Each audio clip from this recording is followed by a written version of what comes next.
Hello guys, इस video में हम बात करने जा रहे हैं आपको डीमैट अकाउंट कहाँ खुलवाना चाहिए। इस बारे में बात करने से पहले हमें दो चीज़ें जानना बहुत ज़रूरी है। पहली तो ये कि डीमैट अकाउंट और ट्रेडिंग अकाउंट क्या होता है, और दूसरी इंट्राडे और डिलीवरी में क्या अंतर होता है। पहले देखते हैं इंट्राडे और डिलीवरी में क्या अंतर होता है, क्या होते हैं ये दोनों। तो इंट्राडे होता है जैसे आप मार्केट में एक ही दिन के लिए शेयर खरीद रहे हो, माने कि जिस दिन खरीदा उसी दिन आपने शेयर बेच दिए, तो इसे बोलते हैं इंट्राडे। डिलीवरी होती है कि आप लॉन्ग टर्म के लिए शेयर खरीद रहे हो, जैसे आज शेयर खरीदे तो आज ही नहीं बेचे उसे, 2 दिन 3 दिन 4 दिन के बाद बेचे या फिर 10 साल के बाद बेचे, तो उसे डिलीवरी बोलते हैं। अब बात करते हैं डीमैट अकाउंट और ट्रेडिंग अकाउंट क्या होते हैं। तो डीमैट अकाउंट एक तरह से आपके बैंक की तरह काम करता है। जैसे ही आपने शेयर खरीदे, आपके शेयर जमा हो जाएंगे डीमैट अकाउंट में, यानी सुरक्षा लॉकर की तरह आपका डीमैट अकाउंट काम करता है। और खरीदे किससे जाते हैं? वो खरीदे जाते हैं ट्रेडिंग अकाउंट की मदद से। जैसे किसी ने बाई ऑर्डर लगाया तो वो पहले क्या होगा, ओपन डीमैट अकाउंट, डीमैट और ट्रेडिंग अकाउंट खुलवाने पड़ेंगे उसे। फिर क्या होगा, place order two by a share through trading account. Order place होते हैं ट्रेडिंग अकाउंट के द्वारा, चाहे वो ऑर्डर आप सेल करने का प्लेस कर रहे हो या फिर बाई करने का प्लेस कर रहे हो। फिर वो ट्रांजैक्शन प्रोसेस्ड होते हैं एक्सचेंज लेवल पर। फिर आपके जब आप शेयर खरीद लेते हो, ट्रांजैक्शन हो जाता है, तो वो किस में ऐड हो जाते हैं? आपके डीमैट अकाउंट में ऐड हो जाते हैं। ऐसे ही होता है सेल ऑर्डर्स में। आप देख सकते हैं डीमैट अकाउंट, मान लो आपके 100 शेयर होल्ड किए हुए हैं, 10 शेयर बेचना है, तो ट्रेडिंग अकाउंट से आपने 10 शेयर सेल करने का ऑर्डर लगा दिया। अब फिर से ट्रांजैक्शन प्रोसेस होता है एक्सचेंज लेवल पर, और जो आपके शेयर होते हैं वो डीमैट अकाउंट से चले जाते हैं और आपके 90 शेयर ही बचेंगे डीमैट अकाउंट में।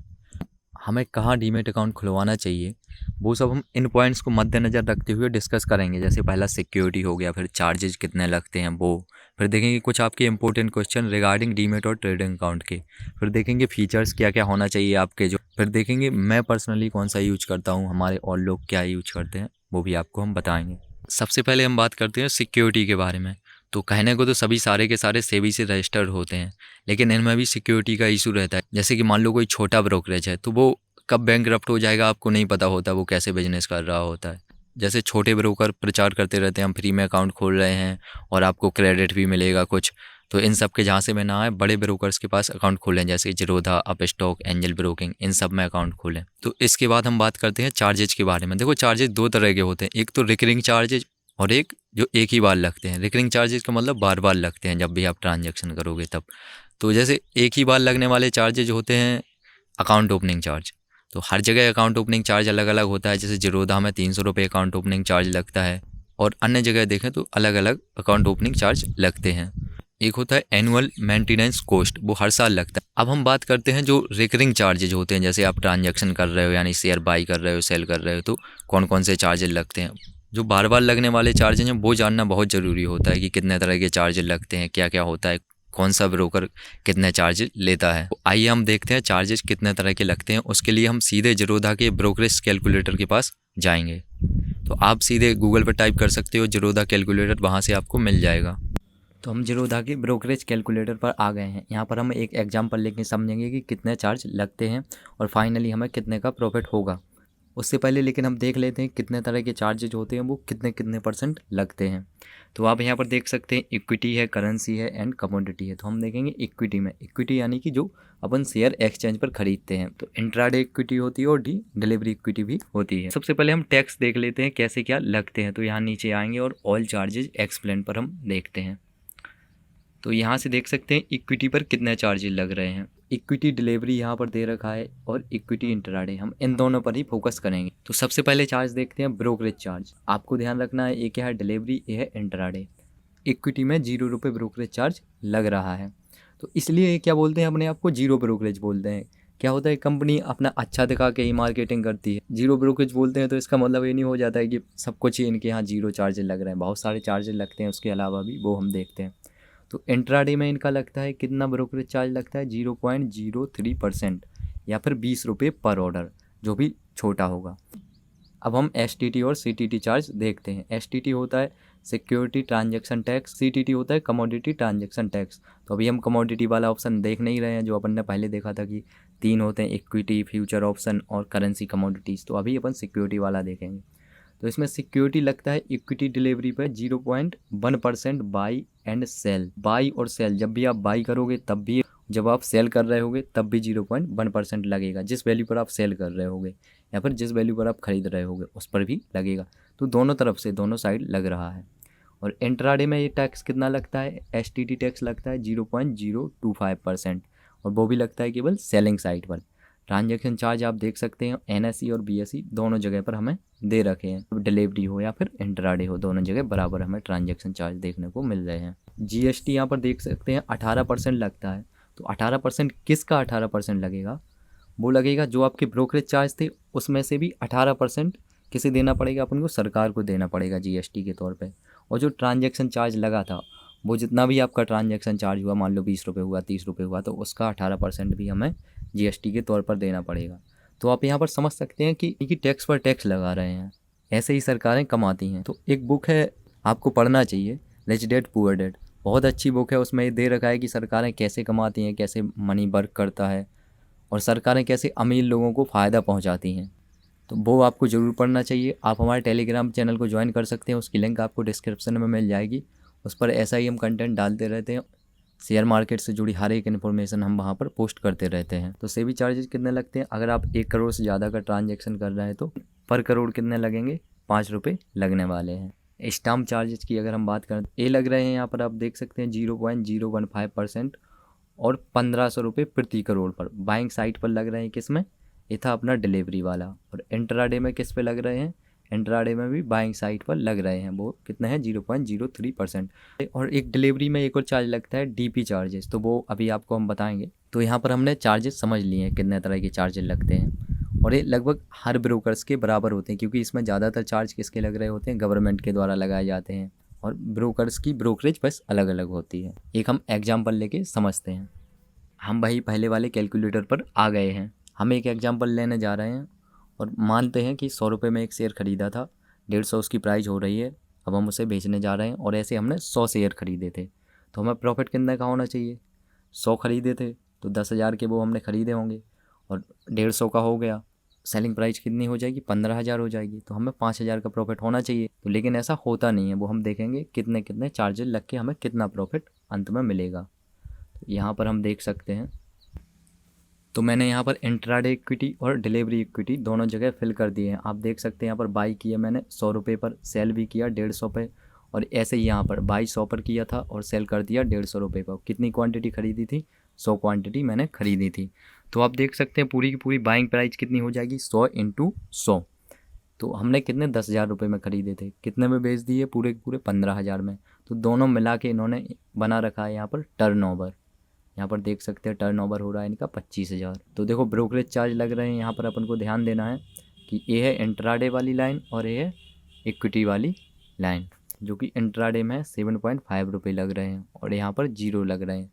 अब यहाँ पर देखो STT चार्ज 25 रुपये लग रहे हैं, यहाँ पर 4 रुपये लग रहे हैं। एक्सचेंज ट्रांजेक्शन चार्ज 0.18, 0.81 और बाकी के चार्जेज भी हमें दे रखे हैं। यहाँ पर GST चार्ज लग रहा है 1.5 रुपये, यहाँ पर 0.015 रुपये। टोटल टैक्स एंड चार्जेज यहाँ 14 रुपये लग रहे हैं, और यहाँ पर हमें देखने को मिल रहे हैं 27 रुपये। हमें प्रॉफिट कितने का होना चाहिए था, 5,000 का, लेकिन टैक्स कटने के बाद हमारा प्रॉफिट कितना बचेगा, 4,985 रुपये। और यहाँ पर डिलीवरी वाले में हमारा प्रॉफिट कितना बचेगा, 4,972 रुपये। तो यहाँ पर अभी DP चार्जेस शामिल नहीं हैं। अब जैसे ही हम कॉन्ट्रैक्ट नोट पर क्लिक करेंगे तो हम यहाँ पर क्या नीचे आ जाएंगे, इक्विटी एंड करेंसी। तो आप यहाँ पर देख सकते हैं हमारा ग्रॉस प्रॉफिट तो कितना होना चाहिए था, 5,000 होना चाहिए था, लेकिन हमारे सारे चार्जेज कट के 43 रुपये जो हमारे चार्जेज हुए थे, अब हमें प्रॉफिट हो रहा है 4,956 रुपये का। तो यहाँ पर एक DP चार्ज लगता है जो आप यहाँ पर देख सकते हैं 15.93 रुपये लग गया है, जो वहाँ नहीं लग रहा था जहाँ अपन कैलकुलेट कर रहे थे। तो आप यहाँ पर चार्जेज का ब्रेक डाउन देख चुके हैं कितने चार्जेज लगते हैं। अब हम दूसरे पॉइंट्स की भी बात कर लेते हैं जो आपको ध्यान में रखना चाहिए अपना ब्रोकर चुनते समय। एक क्वेश्चन बार बार आता है कि अगर जीरोधा और अपस्टॉक बैंकरप्ट हो गए तो क्या होगा। तो पहली चीज़ तो ये है कि ये देश के सबसे बड़े ब्रोकर्स हैं, ये रातों रात गायब नहीं हो जाएंगे। पहले कुछ दिनों पहले बता देंगे कि हमारे पास पैसे नहीं बचे हैं अपना बिजनेस चलाने के लिए, या फिर और कोई प्रॉब्लम हो गई है।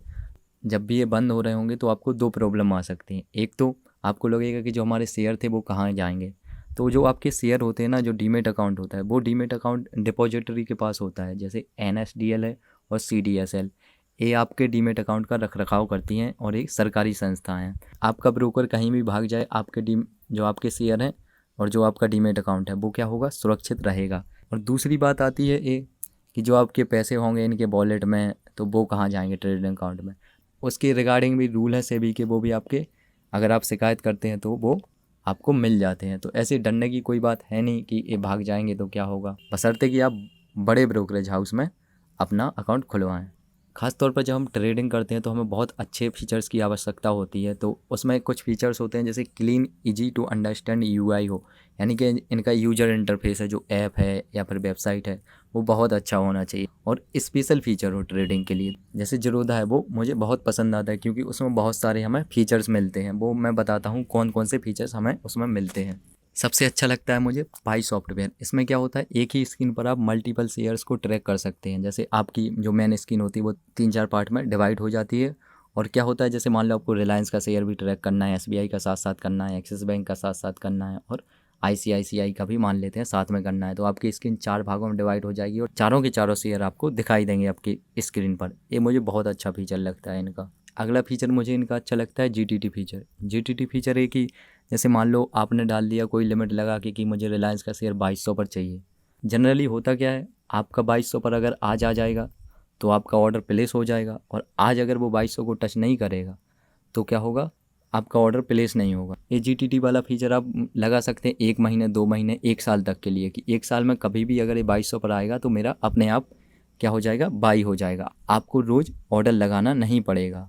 ज़ीरोधा के हम और भी बेनिफिट्स देख लेते हैं, क्या बेनिफिट्स हैं। तो इसमें 2-3 चीज़ें मेन है, जैसे वार्सिटी बहुत अच्छा ऐप है। अगर आपको कुछ डीप में भी सीखना है तो इसमें फ्री में आपको सिखाया जाता है। और स्मॉल केस है, ये म्यूचुअल फंड की तरह होता है जहाँ पर आप अपनी शेयर की बास्केट खुद बना सकते हैं। तो जब भी आप म्यूचुअल फंड समझेंगे तो ये आपको और अच्छे से समझ में आएगा, और ये थोड़ी स्मॉल केस फ्रीडम देता है एक तरह से। और भी बहुत सारे इनके पास चीज़ें हैं जो आप देख सकते हैं। हम लोग मेनली ज़ीरोधा यूज करते हैं और हमारे टीम मेंबर्स बाकी सारे देखते रहते हैं कौन सी अच्छी सर्विसेज दे रहा है, सबको चेक करते रहते हैं हम लोग। तो हमारे पास एंजल ब्रोकिंग भी है, अपस्टॉक भी है, तो आप उनकी लिंक डिस्क्रिप्शन में दी गई है, वहाँ जाके आप अपना अकाउंट खोल सकते हैं। और अगर आप हमारी लिंक से अकाउंट खोल रहे हैं तो आपको 7 इंस्पायर के प्राइवेट चैनल में क्या मिलेगी, एंट्री मिल जाएगी। वहाँ पर हम इंडिया का टॉप मोस्ट कंटेंट है जो शेयर मार्केट से रिलेटेड, ट्रेडिंग, इन्वेस्टिंग और म्यूचुअल फंड लर्न करने के लिए आपको, वो सब हम वहाँ पर पोस्ट करते रहते हैं, और आपको बिगनिंग से एडवांस तक का सारा मटेरियल आपको वहाँ पर मिल जाएगा। तो हमारी लिंक नीचे दी गई है, वहाँ पर जाकर आप अकाउंट खोल सकते हैं। और आपको उसके बाद करना क्या होगा, अपना नेम और मोबाइल नंबर हमारी जीमेल आईडी पर भेज देना होगा 7inspires@gmail.com, और अपने ब्रोकर्स का भी नाम भेज देना है ताकि हम आपको उस ग्रुप में ऐड कर सकें। इस वीडियो के लिए फ़िलहाल इतना ही, और आपको अच्छे से समझ में आ गया होगा कि हमारे कितने चार्जेस लगते हैं और क्या क्या चीज़ें ध्यान में रखनी चाहिए अपने ब्रोकर्स को चुनते समय।